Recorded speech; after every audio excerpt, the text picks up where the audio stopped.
Qu'est-ce qu'un véritable disciple de Christ? Voici la partie numéro 6, le dernier point. La mission du disciple.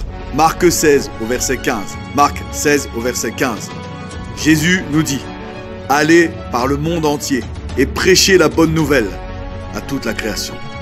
Oui, la mission du disciple est d'annoncer la bonne nouvelle de l'évangile. C'est de sauver les perdus. Mais ça ne s'arrête pas là.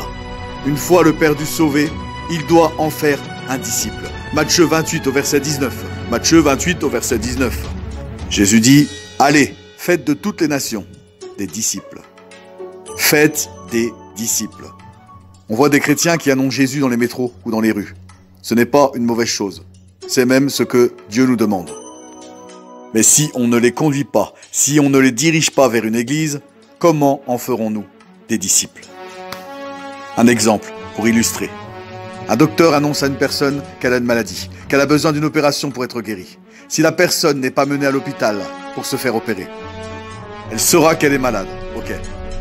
Mais ça ne la guérira pas. Elle n'aura pas l'opération, les soins et le suivi qui conduisent à la guérison. L'hôpital, c'est l'église. Le docteur, c'est le disciple qui annonce l'évangile, qui annonce à l'homme qu'il est pécheur, qu'il a besoin de se repentir et d'un sauveur.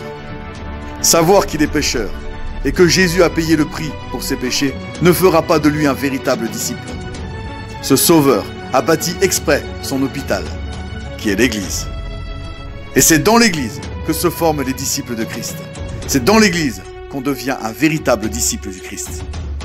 La Bible nous dit aussi: témoigner en toute occasion, favorable ou défavorable. Tu dois témoigner chaque jour autour de toi.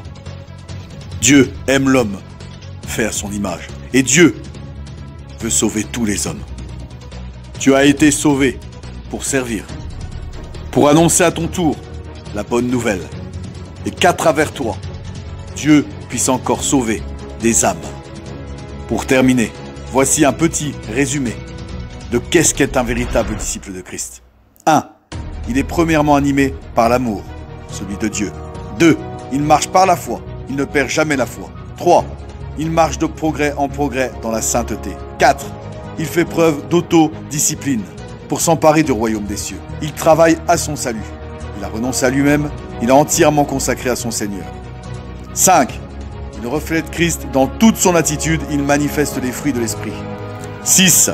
Il accomplit sa mission de sauver les perdus et d'en faire des disciples. Il persévère jusqu'à la fin, car Jésus a dit: celui qui persévérera jusqu'à la fin sera sauvé. Voilà ce qu'est un véritable disciple de Christ. Ce qui forme un véritable disciple de Christ, c'est la parole de Dieu, la Bible, l'Église et la prière.